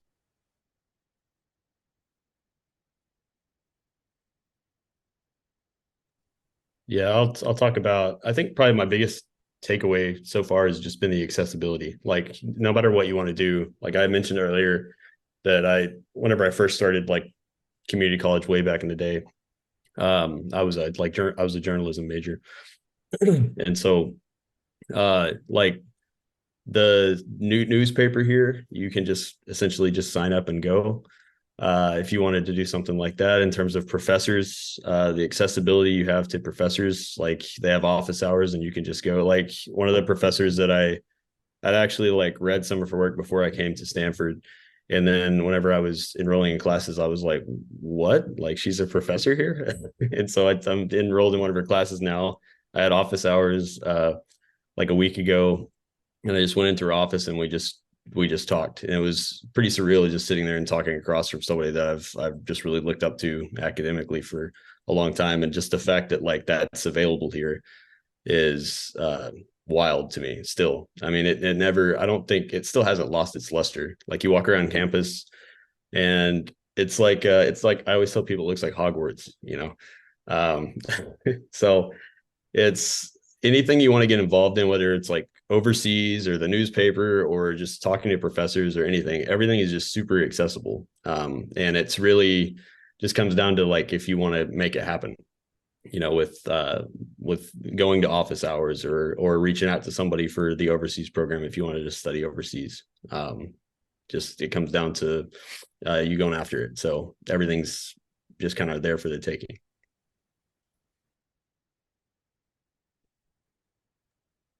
Yeah, I think the panelists who spoke right before me, they covered like a lot of the huge bases where it's like, yeah, a lot of opportunities, which is really great. And it's really a matter of like picking and choosing what works for you, because like there's so many amazing things that like just seem like great things to do, really fun things to do, really like professionally developing things to do. And it's just a matter of like using your time wisely. And especially as everyone was saying on the quarter system, things can be really fast paced. And it's really that becomes a matter of like finding your time to slow down and to unwind if you can. I know that for me, like a lot of a lot of the people living here in Kimball have seen me making tea like in public spaces, and I just like serve tea to people because that's what I enjoy doing. I like to drink tea and I like to serve tea. So it's like it's nice and relaxing, and I feel like that has been really nice for like getting to meet people and talk to people a little bit more. But yeah, I think one of the things that I was concerned about coming into this was definitely like the social aspect. I was anticipating it being a little bit difficult to like, get myself into these groups that are already established. And admittedly, it has been a little bit tough, but it's very possible. I think that like coming from community college, my community college experience, it was a little bit more difficult to make friends because everybody was always having something to do. Like, a lot of people had to go home after class. They had to like go to their job, things like that. But here it's actually been really great, like a really great social atmosphere, a lot of fantastic and extraordinary people, including like the professors. And overall, like, yeah, you just walk around and like it's easy to feel great because everything's beautiful. The weather's great here, of course. Even today where it's like a little bit rainy, it's still like bright outside. I can see it like going through like my blinds a little bit. But yeah, really beautiful place. And I think like a lot of people really enjoy this place. Yeah. A lot of what everybody said is definitely rings true. I think to like encapsulate my Stanford experience in one word would definitely be jarring. Uh, Going against Megan's advice when I first came to Stanford, not in a bad way, she had good advice. I definitely had expectations. I think coming from a community college, I had this like scarcity mindset that I had to get involved in everything and I needed to be the best student that I could be. And with my community college experience as well, I think that I had this experience of feeling like I knew what I was doing and I could hit the ground running as soon as I came to Stanford. And that just wasn't the case. And that's okay. It definitely has been difficult. It's been hard adjusting. And I think honestly, like the hardest part hasn't really been academically, but definitely been socially, because I mean, I come from an area that's not anything like Stanford whatsoever. And there's so much to do here. And like this environment is my environment. Like I belong here and I know that. But there's still an adjustment period, even if it's the place that you've always dreamed of and when wanted to go. And you have to make time for that. And you have to give yourself grace when you do so as well. Because it's going to be challenging, but the relationships that you build while here at Stanford are going to last, forever. Even if I will still give Sebastian crap 20 years from now that he got a single and I didn't, it's still going to be an important relationship. So I would just say come to Stanford with an open mind and enjoy it, take it in, and be okay with taking it slow, and don't feel like you have to be the best student ever when you get here, because you got here. That's what matters. And be grateful of that, I would say. But I want to echo everything that everybody just has said. People here on this campus are so welcoming to Stanford, at least academically. I had a specific instance when I was able to talk to one of my professors who I actually read about my application as well. And I sat down with her in office hours and she just said, tell me about you. Tell me about your story. I want to know about you as a transfer and how you got here. And I told her, and she said that it made her day. And she really took the time to invest in me. So just make sure that you take the time to invest in the areas that you think are important while here at Stanford, and invest with your friends and just enjoy it is my biggest thing. So yeah, it's been great.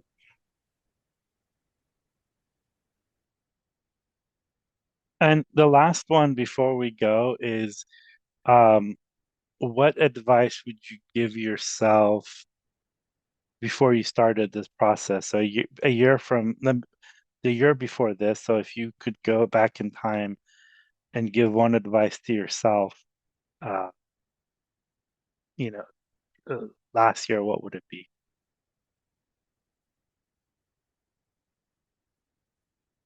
And let's start with Megan, because she's smarter than you all. Honestly, I think I let the college application process have so much emphasis on like who I thought I would be like as a person. Like I let those rejections really get to me, and I let I don't know, it's really hard putting yourself out there and then getting a wait list or getting a rejection. But you have to understand that this process is completely separate from me. You could be the most perfect applicant and still get a ton of rejections and still get waitlisted or get accepted. And so I think if I could go back and give myself advice, is just to be patient and to be like, give myself a little more love and a little bit more appreciation and be proud of what I've done, and understand that no matter where I go or no matter what school I get to, I'm going to do what I need to do, and I'm going to be able to become the person that I want to be. Don't let this process define you as an applicant, and don't let it define you as a person. You're going to be vulnerable and it's going to be hard and it's difficult and it's draining, but it's definitely worth it. And wherever you end up, I think make sure to make the best out of it. Don't let, of course, if the process doesn't end up the way that you want it to, which it can go either way. You can get into an incredible school and still feel like, oh my God, no, I wanted this one. But just like Gabe said, keep an open mind. And of course, just be grateful of the process. You're going to learn a lot about yourself too. So take the time to appreciate it and take the time to appreciate all the questions and the ways that you're answering them. And just really dive deep, and not just for the admissions officers, but I think definitely do it for yourself and get to know yourself a little better and where you want to go with it. So it is an incredible process, and just be grateful and look at it from like a positive viewpoint, and just be excited to get to the end of it and be excited to go through it.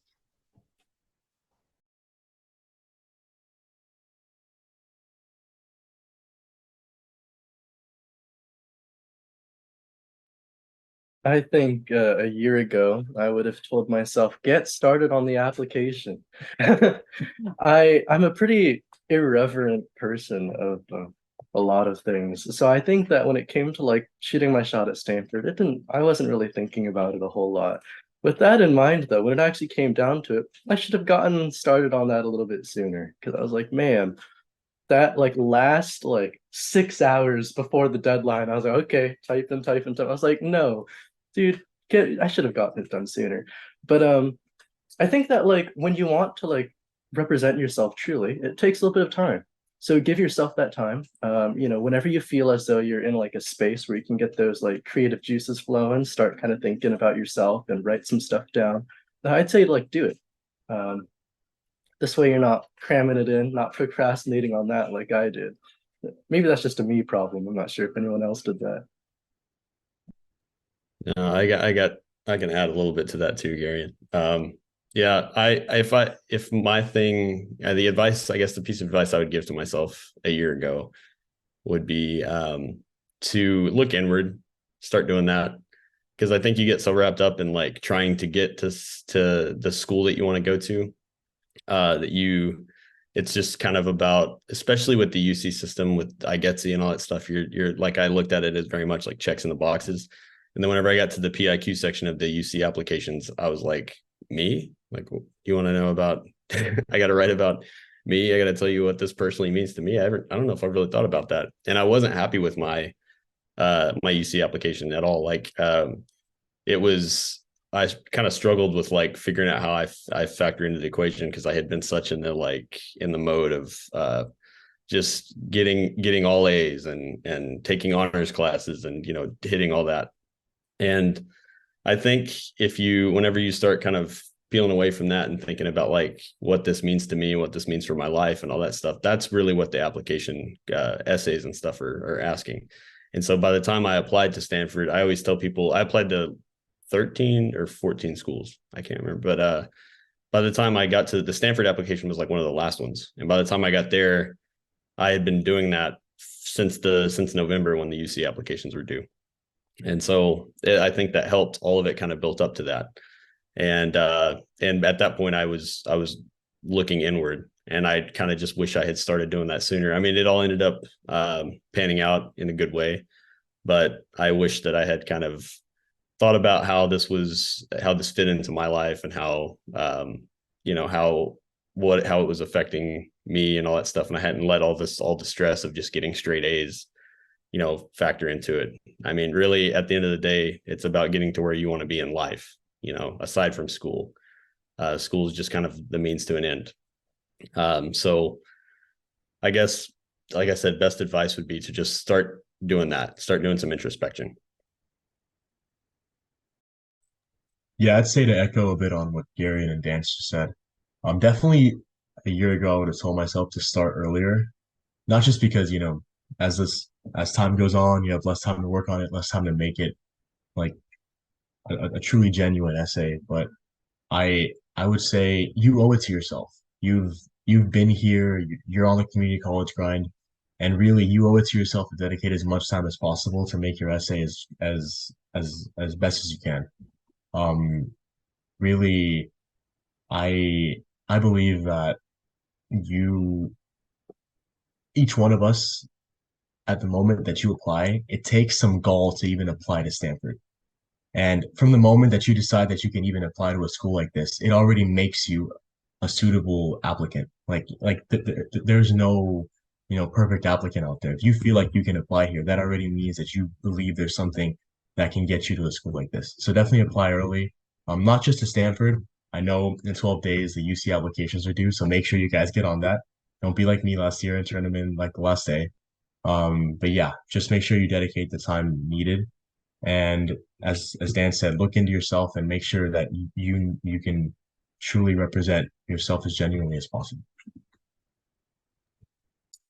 Yeah, the advice I would relay is so I also applied to college in high school, but even though I had great outcomes, there were a lot of things I wish I'd done differently. So I kind of fixed those things when I applied then as a transfer. So the advice I'm going to give is kind of like, I guess, different from, but please, please, please take care of your mental health during the application process, especially if you're applying to a lot of schools.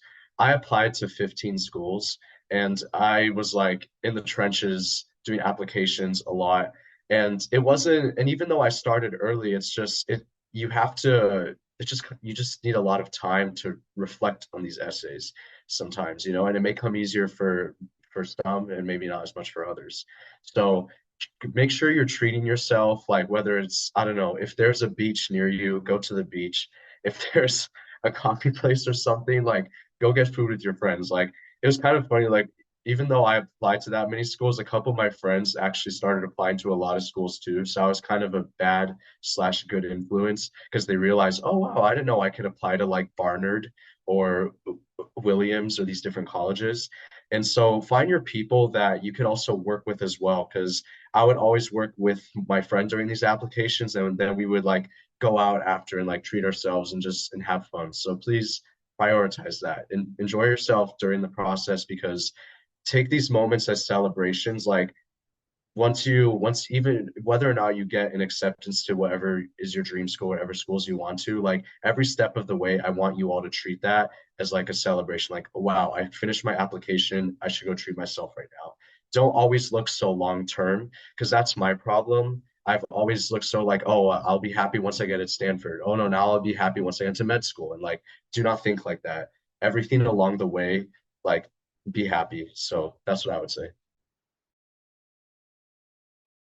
Yes. Also, sorry for we've got a tailgate that's about to happen. So people are in the background if you hear that.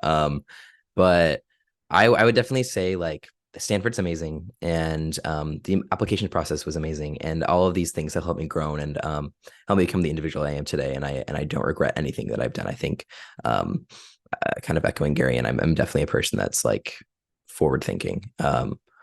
However, I would say if I could tell myself one thing, I would just say to savor the relationships that you have right now, because when you get to Stanford or wherever you're going to go, you will miss some of those relationships, and you will miss the people that you build relationships with at community college, because community college will always be such an integral part of who you are, and a part of your story. So like foster the relationships that you have now, take advantage of what you have now, and take advantage of the resources that you have, and just be amicable with the people that you're around, because they are your support system right now, and they will be there for you too wherever you go as well. So I would just say live in the now for sure, just like Sebastian said.